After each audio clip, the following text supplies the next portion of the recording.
yang ada dalam agama. Tapi kalau tuan-tuan nak jawab jawapan itu bersandarkan politik, tuan-tuan takkan puas hati. Tuan-tuan nak membuat jawapan tuan-tuan berselera dengan nafsu politik tuan-tuan, tuan-tuan takkan puas hati. Tapi kalau kita balik kepada agama, jiwa tuan-tuan tenang, politik tuan-tuan tenang, jiwa kan tenang.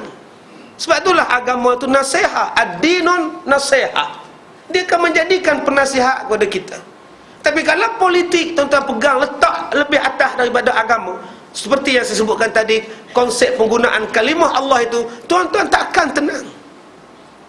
Kalau tuan-tuan setuju lepas ni, tuan-tuan tengok kalimah Allah di gereja, tuan-tuan akan nampak rantai salib sudah bertukar kepada kalimah Allah, dan kalimah itu dibawa masuk dalam jamban. Tuan-tuan setuju tak? Mereka akan buat tattoo Allah, Allah, bangga naik bas tunjuk kita Allah. Tuan-tuan nak ke macam itu? Politik kalau bersetuju, jiwa takkan tenang. Tapi kalau agama kita gunakan untuk sebagai jawapan, dia akan mendatangkan ketenangan pada kita. Ini adalah cabaran kepada kita, nak mengajak kita supaya kita bersatu. Kalaulah kalimah Allah pun nak dikongsi juga, saya tak tahulah apa nak jadi pada kita. Jawatan sudahlah berkongsi, tanah pun dah dikongsi, semua benda dah kongsi sekarang. Kalau Allah pun kita nak kongsi juga, halailah tuan-tuan, Tuhan turun bala pada kita. Selamatlah menghadapi bala daripada Allah. Saya rasa, tuan-tuan pun rasa, semua akan rasa. Sebab kita tak mampu sebenarnya nak jaga kalimah Allah, hanya kerana keberuntungan politik yang kita nak dapat daripada kebenaran atau persetujuan kita itu. Ini sangat-sangat berbahaya. Sangat-sangat berbahaya. Baik, yang terakhir, jadikan ada khalifah itu wajib ke atas orang Islam? Ustaz, kalau macam sultan ke, raja ke, dan menteri, kalau tak ada, tak apa Ustaz. Biar kita tu duduk perintah sama-sama, duduk bergaduh Ustaz, pakat berebut nak jadi sultan. Ya, sultan duduk sakit, hak kawan ni nak jadi, hak kawan ni duduk ni. Kalau tak ada sultan terus boleh Ustaz? Ataupun tu ada Perdana Menteri Ustaz, menteri besar ke apa ke, boleh Ustaz? Ni jawapan dia. Saya takkan bagi jawapan, sebab saya bukan berhak bagi jawapan. Agama lah bagi jawapan. Janganlah bagi jawapan bersandarkan pandangan saya. Banyak orang bila disoal, apa pandangan ustaz, bersandarkan saya berpendapat bahawa, itu saya tak setuju. Siapa hak kamu nak mengeluarkan pendapat? Kita mesti bagi jawapan mengikut hukum kita, bersandarkan kepada hukum kita. Sebab tu tadi petang saya tengok dalam Al-Kuliah TV3, ustaz pengacara tu tanya pada ustaz yang menjawab soalan tu, ya ustaz, adakah manusia ni boleh dinilai daripada tarikh dia lahir, bulan dia lahir? Kalau bulan Januari dia ni pemarah, bulan Februari dia ni seorang yang ni, boleh ke manusia dinilai tu? Ustaz yang menjawab tadi dia kata apa? Bagi saya tak setujulah. Betul jawapan dia, tapi kurang tepat. Kalau saya jadi penjawab soalan tadi, pengkuliah tadi, haram saya kata. Sebab Allah Ta'ala berfirman di dalam Al-Quran, ya'lamu ma fil arham, yang mengetahui benda di dalam rahim, yang mengetahui benda itu hanya Allah. Manusia tidak boleh meramal, manusia boleh tidak boleh tahu. Saya takkan jawab bagi saya benda ini semuanya tak betul lah. Jangan jawab bagi saya. Kamu siapa nak bagi jawapan? Sebut saja haram, bersandarkan kepada ayat sekian, hukum sekian, haram. Manusia tidak boleh dinilai bulan berapa dia lahir, tidak boleh dinilai tik lalat dia belah mana. Ini semua pembohong belaka. Sebab ada pakar motivasi yang duk sebut dalam kuliah-kuliah. Kita ni bila sebut pakar, memang pakar. Memang kalau bulan Januari tu memang dia akan jadi seorang yang pemarah, sifat lahir bulan Februari, bulan Januari ni. Hang tahu mana? Ada yang kata bila bulan November dia memang sifat dia seorang yang pemarah, yang suka memberontak. Ini orang November ni, tuan-tuan ya kata dia. Membohong je tuan-tuan. Saya ni bulan November lahir, tak ada apa-apa, tak ada memberontak tuan-tuan, elok je, relax, selamba roh je.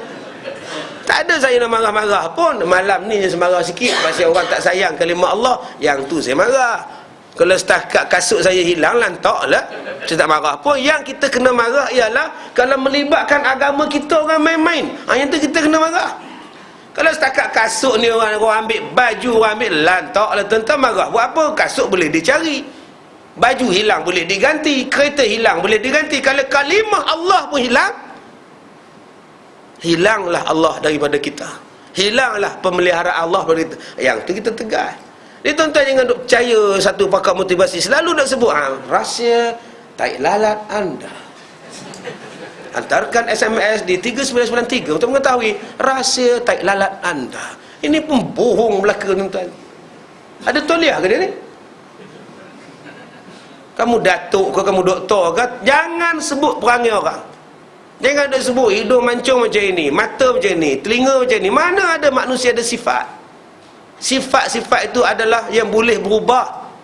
Manusia ni boleh berubah. Tadi saya sebutkan tadi tentang Amru al-As dengan Khalid ibn Walid. Saya terlupa tadi. Balik sikit tentang Amru al-As yang masuk Islam tadi. Bila dia tengok Nabi Muhammad balik ke Mekah, tidak dibunuhnya orang-orang di Mekah, Khalid dengan Amru kata, lain, kita sangka lain Muhammad buat, tak ada pun dia bunuh orang kita. Kalau begitu baik kita masuk Islam. Maka mereka berdua ni masuk Islam. Khalid masuk Islam, Amru masuk Islam. Bila masuk tuan-tuan, Nabi lantik Khalid jadi jeneral. Lantik Khalid ibn Walid jadi jeneral perang. Satu lagi Amru yang baru masuk Islam, Nabi Muhammad jumpa dia, peluk. Sihat Amru, sihat Amru. Asal jumpa peluk, asal peluk jumpa. Pegang tangan Amru. Dia baru masuk Islam. Dipegangnya tangan Amru berjalan, kadang-kadang dipanggilnya Amru mai makan. Amru ni rasa apa? Nabi Muhammad ni tak buat kat orang lain macam ni, buat kat aku, mesti dia sayang kat aku. Nabi punya baik tuan-tuan, layan orang. Layan, Amru, mari apa belakang ni, mari makan. Sampai Amru ni rasa seronok sangat-sangat. Maka dia pun datang jumpa Rasulullah. Seorang-seorang main jumpa Rasulullah, nak tanya sikit Rasulullah. Dalam banyak-banyak orang ni, Rasulullah sayang siapa? Kata Rasulullah, dalam banyak-banyak sahabat aku, yang aku paling sayang ialah Abu Bakar As-Siddiq. Selepas itu Umar. Selepas itu murmurai. Selepas itu iklan Petronas tu. Bila dah 10 orang, tak ada nama dia pun. Tak ada pun nama dia. Dia perasan dia wujud dalam 10 orang yang Nabi sayang. Bila Nabi sebut, siapa yang paling kamu sayang ya Rasulullah? Abu Bakar. Lepas itu Umar. Lepas itu tak ada nama dia. Lala Amru kata, aku tak nak soal, nama aku tak ada. Tuan-tuan faham apa daripada kisah ni? Kisah ni tuan-tuan, walaupun orang tu kita tak sayang, kita tak letakkan dalam 10 orang yang paling sayang, tapi layanan dia, layanan Rasulullah, cara layanan Rasulullah macam orang itu adalah orang yang paling dekat dengan Nabi SAW. Bayangkan tuan-tuan, kita sekarang kalau tak berkenan dengan seorang, kalau dia tu tak termasuk dalam buk kita, tak masuk buk ustaz, tuan-tuan layan dia macam mana? Rasulullah dia sayang semua sahabat, tapi yang paling dia sayang Abu Bakar. Sebab tu saya katakan tadi, perlantikan Sayyidina Abu Bakar itu ada isyaratnya. Hadis itulah. Siapa yang kamu paling sayang Rasulullah? Abu Bakar. Walaupun tak disebutnya Abu Bakar sebagai khalifah, tapi sahabat-sahabat dah boleh faham. Kalau mati Rasulullah, Abu Bakar lah ganti dia. Yang kedua saya nak sebutkan kisah Amru tadi. Sebab apa? Sebab kita ni tuan-tuan, tunjuklah kemesraan, kasih sayang pada orang macam Rasulullah kasih. Pegang tangan orang, panggil mai dekat.